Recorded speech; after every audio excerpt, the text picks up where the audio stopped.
Hi, everyone. Welcome back to the podcast. If you're new to it, welcome. If you're a veteran of it, thanks for coming back. And we hope you enjoyed the past episodes. When you look through the library of episodes, they don't go in order. They just you can listen to Sign any of them. up. Sign up. Yeah. Well, I'm gonna put that in there. Don't worry. Yeah. Yeah. Yeah. We need you guys to sign up. It'll help us. If you're listening on or watching on YouTube, hope you can subscribe to the channel so you get to Subscribe. subscribe to it because you'll get notification in your inbox in YouTube that we have a new episode, and we try to put a brand new episode up every week, and the audio version, and you can watch it here and look at Hans's beautiful beard. You have to look at Hans in action. So Yeah, well. it puts things in context. Well, it helps to see who is talking to you, right? Yeah, it puts a different thing. It just takes a little more energy sometimes to sit and watch. That's why we have the audio version too. But you do get it's a different.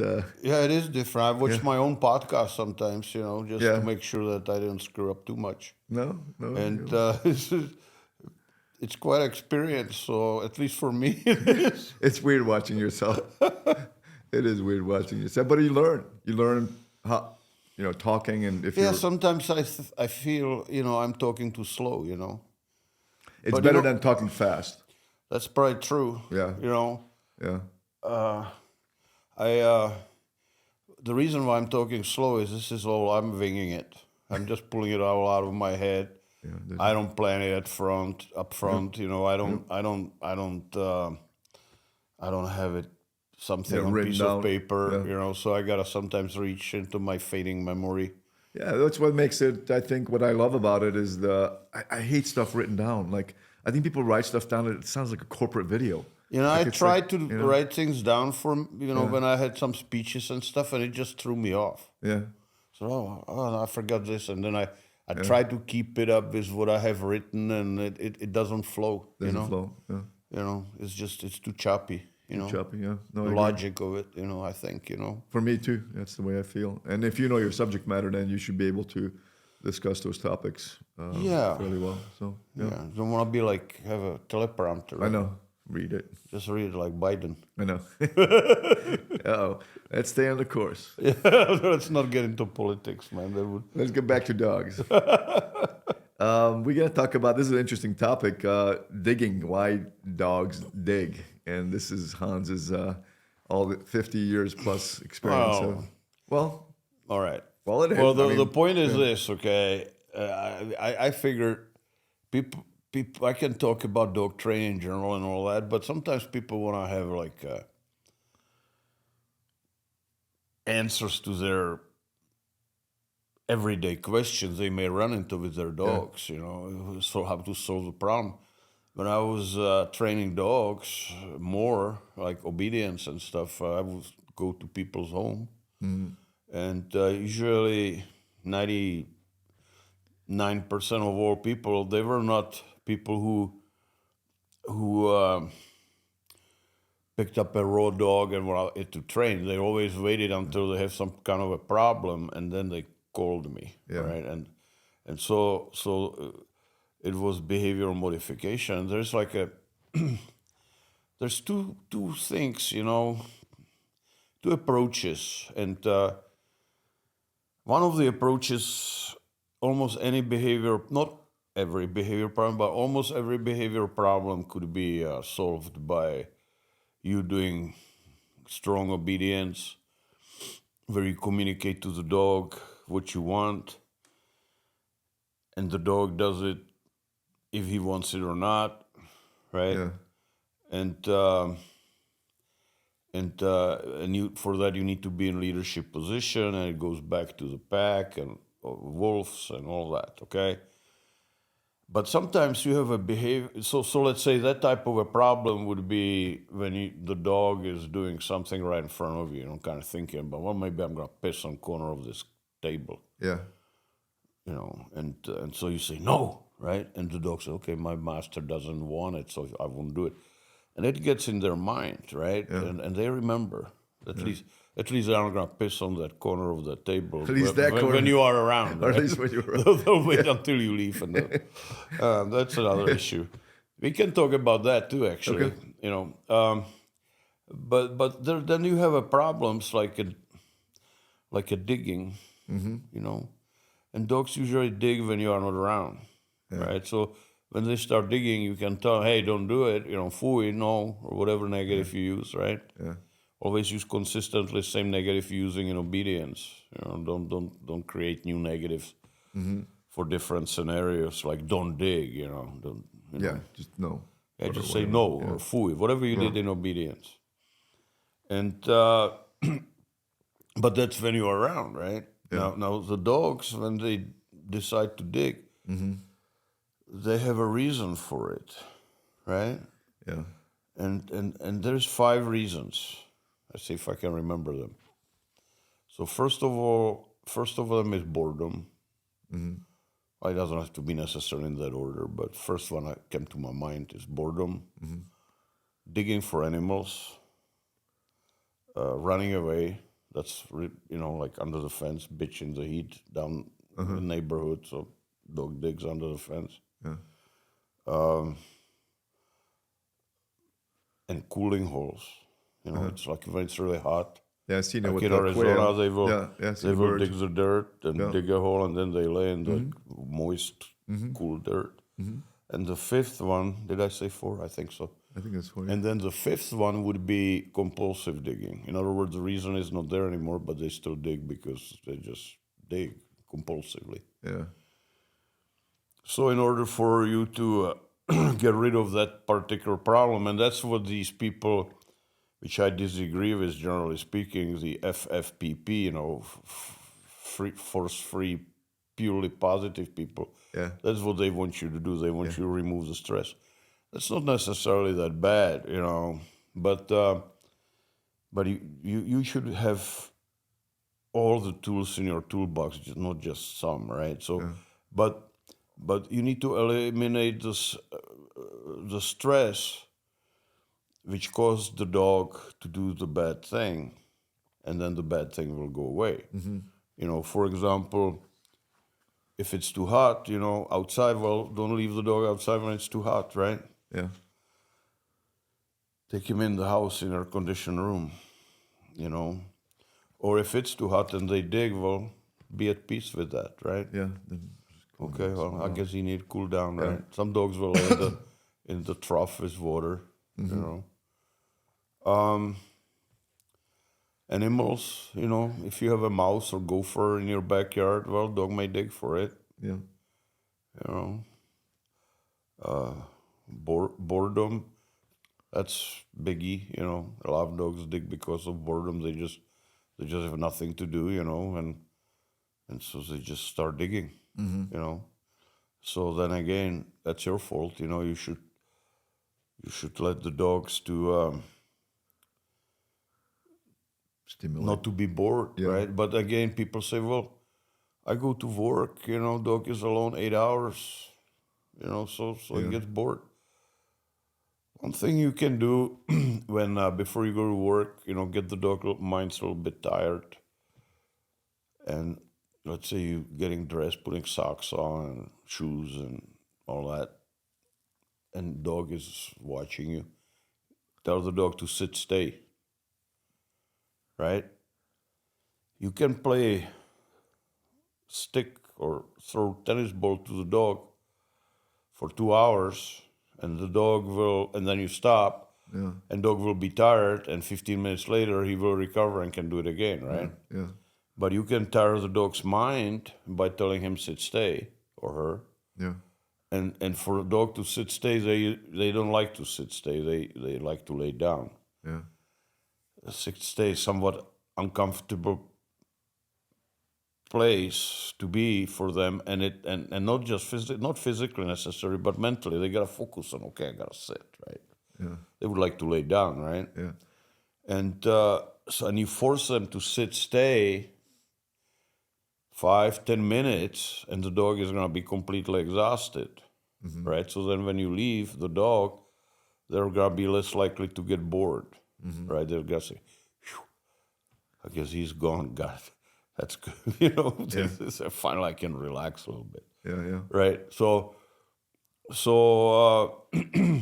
or just restrain the dog, right? People say, I don't like crates. And I said, well, crate is like a good tool for you, and it's perfectly natural and humane because to the dog, the crate is like a den. That's why you should never buy these wire crates like you have over there stacked up, right? You should get a plastic one, or if you have a wire one already, just throw some blanket over it or carpet, Yeah. so it gets them feeling like they're in the den. You know, I mean, in my house, I can, I can open the crates, and when dogs, they kind of sniff around and checking my garbage, and Yeah. I yell at them and all Yeah. that. And when the dust settles, they'll go and lay down in their crate, Yeah. right? So there's nothing wrong with crate. You just put the dog in the crate. Well, I go to work and I'm gone for 8 hours. All right, so what? Dogs sleep 20 hours a day or more, and they're predators. They sleep most of the time. Yeah. And then you have to, like 1, 2, 3, 4 hours when they're active and go hunt and eat and all that, right? And eliminate and all. Yeah. But the rest of the day, they just lay down and sleep, right? Yeah. If they're fed. If they're not fed, they can be active and hunting and searching and trying to catch a lizard and mouse and all that. Yeah. But generally speaking, if they have like food and everything, they will sleep easily 20 hours, you know. Yeah. It's like when we ship the dogs Yeah. from Europe and people say, wow, they're going to be in that crate so long. Yeah. I said, well, yeah, they sleep, right? Yeah. So it's just perfectly okay. Yeah. So you put that dog in the crate when you go to work, Yeah. and and they sleep. You know, it's interesting. We got a so we had one dog, now we have two, but it's the same thing. They take the corners of the sofa. Right. Most often they will not be in the middle, just stretched out. Sometimes, but Right. they They like go right. Yeah. yes, always. Right. And the female actually likes to come up in the chairs that we're sitting in. We have a couple of minutes. She likes to curl, and it's a rather small chair. This is what she likes to do. Right. Yeah. And so and then you have digging under the fences, right? Yeah. And the best way to stop dog digging from under the fences is you take another fence. Doesn't have to be expensive chain link. And you so you have the vertical part, and then you lay that fence on the ground. You scrape the ground and attach Oh, I see. it to the other fence, or you can even put it a little bit under and then attach it to the horizontal, laying on the ground fence to the fence, Yeah. which is vertical. You Yeah. know, I mean, I know this is verbal. Some people just can listen to this.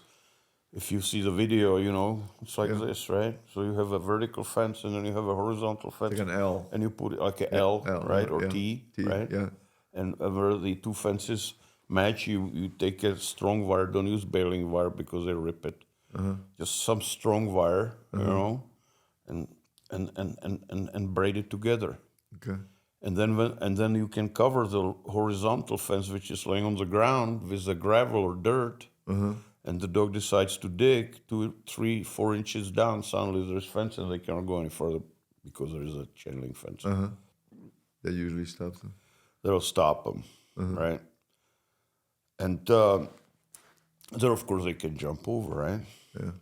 But you know, if you have a wall, I think I talked about it, but it's a good time to talk about it too. If you have a wall, the dog tend to jump over it. So if just pull a brick out of the wall here and there, so the dog can look through. As long as they can look through, they don't want to go over. Yeah. Right? Yep. You know, and there is devices, the rollers and all that, which you can put on the top, so the dog jumps up and it rolls them back. Like a squirrel. Well, they do it for coyotes, you know. And but but why the dog wanna run away? Bitches tend to hunt, so they wanna go hunting. That's their instinct. And males wants to breed, so male can smell a bitch in heat mile easily away. And when he smells it, he try to dig under and go there, right? Go. If you enjoyed this content so far, please subscribe to our channel. Also, Hans has a podcast channel called Dog Training for Life. Check that out so you can listen to the audio version. Yeah. And then so what we have the animal schooling halls, right? Yep.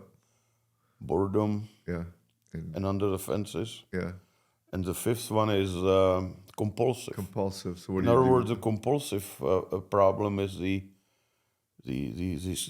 original reason why the dog decides to dig, let's say for animals, disappears. It's not there anymore, but the dog keeps digging anyway.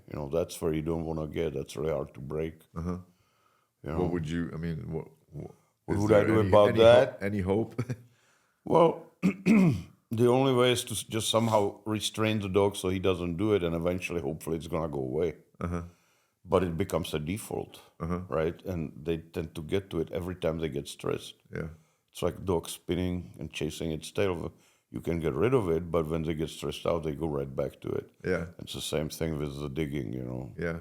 My If female. it becomes compulsive, Yeah, my female, the lizards. So now she knows where the lizards are. She caught some. So sometimes when I let her out, the first thing she goes is to those spots. You know what? That's one of the worst things you gotta stop as soon as you can. Yeah. Remember, the drives are inherited, like prey drive or defense drive, right? They are inherited, but what they are used for or not used for is learned, right? So they go out there in the wilderness or in the nature, and they see lizard, something moves, which triggers their prey drive, chasing reflex, and the chasing reflex will induce adrenaline, which goes in their brain. I'm making it real layman kind of thing, so it's understandable, but it's basically true.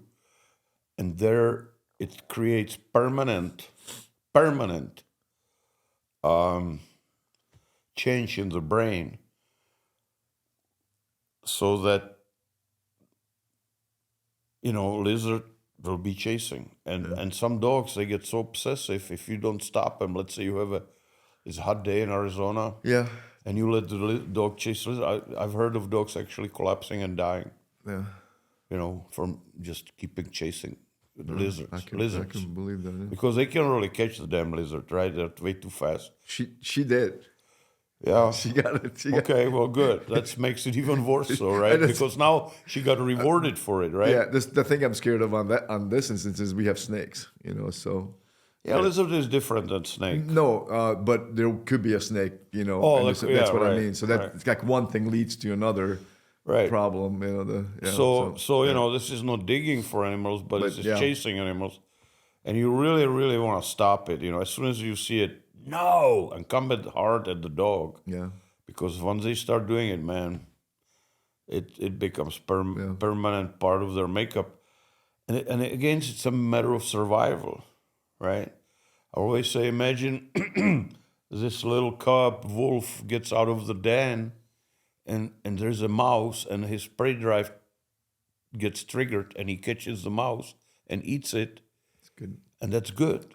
Yeah. So he survives, and now that wolf will keep doing it for the rest of his life. Yeah. It's a matter of survival, but it's really annoying for us, and it's not just annoying. It gets to the point that the dog cannot even do protection or anything. He sees a lizard, and that's crazy. Yeah. But you can do the same crap with a ball, You play too much ball, and then the bad guy throws a dog ball, and he forgets about protection. Yeah. Yeah. So the training like that is really complicated, and you gotta make sure that, there's unintended consequences to a lot of things we do with your dogs, like, when or what they want to do. And if you want to understand it, always go back to nature. Yeah. How did this? Why is this dog doing it? Yeah. You know. Yeah. Yeah. Yeah. The more I learn about dogs and dog training, that there's no, like, as much as the internet, you watch these videos on YouTube and stuff, and they cut it, they edit these things, but that's not real life. That's not like dogs.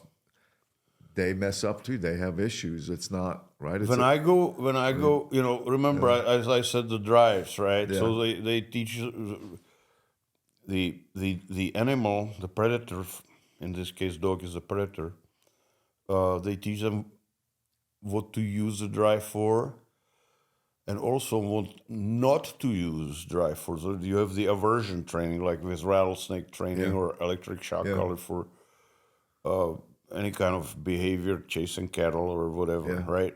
And that's aversion, because the animal's brain is most afraid of two things, and that's lack of oxygen and electric shock, right? So if the dog thinks if I chase a cow that I get electric shock, the best thing to do is make sure the dog thinks that the cow did it, right? association. Yeah, Yeah, that association. yeah, But we can talk about that yeah, sometimes else. yeah, But the thing is, you can also, the prey drive is also used for what not to hunt for. And I love to use this example, which I read when I got this book about nature when I was a little boy. And there was an example of this. If a wolf cub gets out of the den and see a ladybug, yeah, didn't we talk yeah. about We it? did. Yep, Yeah. yep, yep. And he and the ladybug is red. Why would ladybug be red, right? And the puppy notices it, so he goes and jumps on it and picks it up in his mouth. And I don't know if you ever tried, but take my word for it, if you didn't, if you pick up a ladybug, this yellow liquid comes Yeah, around. And when I was a little boy, I always thought it was blood, yeah, but it's actually defense mechanism.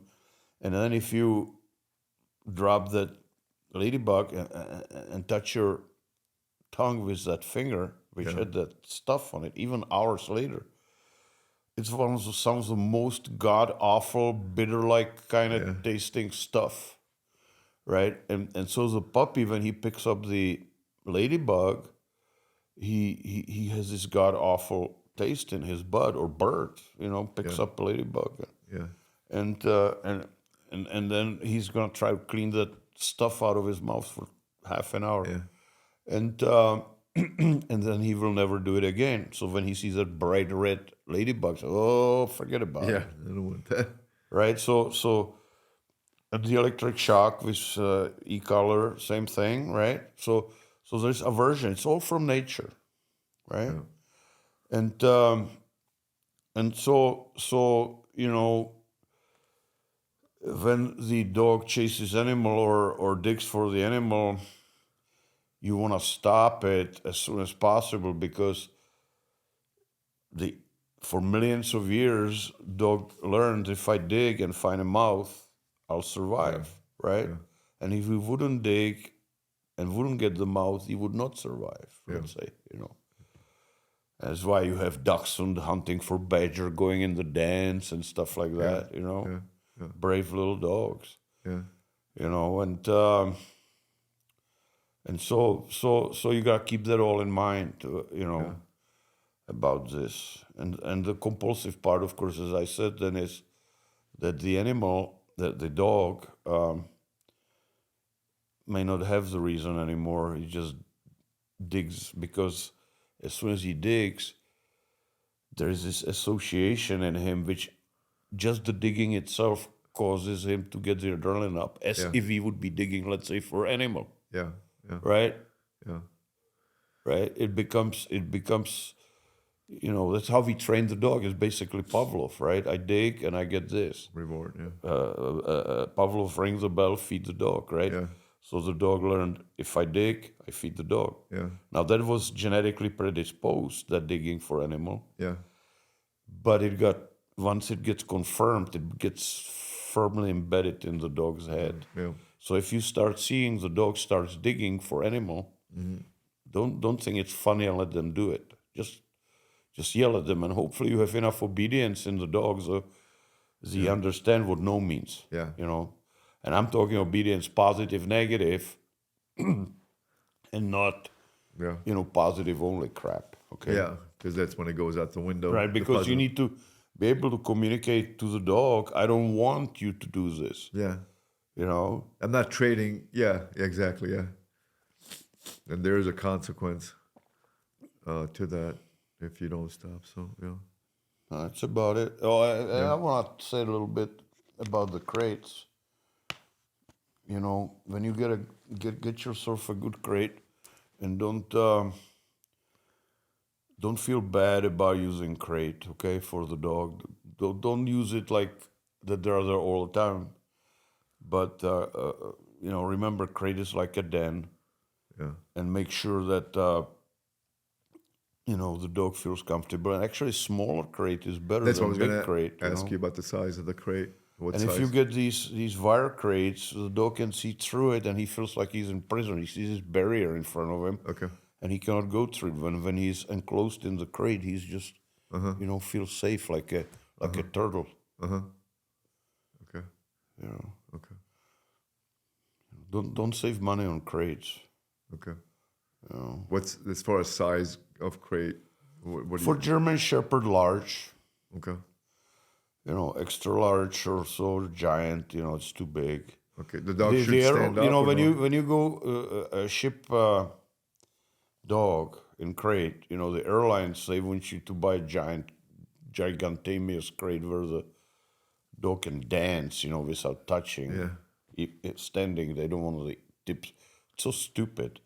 I mean, it's really not stupid because they say they want the dog to have enough space, but I think what the airline wants, they want you to pay for a bigger package, more money, Yeah. But the dog, I remember I had this dog, and she would go from little puppy. She had this little tiny crate, and she loved to go there. She was like turtle. She was completely compressed herself in it, barely could turn around, and the crate was bulging sides and stuff.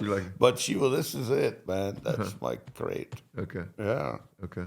So the smaller crate the dog can fit into, the dogs, by my observation, feels more comfortable in than in the big crate. But the dog should be able to stand up, or yes or no. I mean, Okay. If I you don't say know. so. No, I'm not. If it no, makes you happy. No, I'm asking. Yeah. Well, it probably doesn't hurt, and they can stand up and turn around because they need to do that, Yeah, right? but not. Yeah, not like I understand. Okay. Yeah. The dog should be able to stand up and turn around. Okay. But that's like the airlines, they have that when the dog stands up and puts the head up or sits, that the tips of the ears cannot touch. That's retarded, man. Yeah. No, I agree. Yeah. Okay. Yeah. Okay. Got it. I think for normal size German Shepherd, probably large or at most extra large. Okay. Kennel. I mean, in Europe, they're completely crazy about the size of the crates, and I know the size of the crates getting so ridiculous then that they don't even make them as big, so the larger size dog would fit into, right? So my partner, they get the companies to make them out of the wood. It's like a lion cage, man. It's fucking crazy, man. All right. But that's what we're dealing with these days. Okay.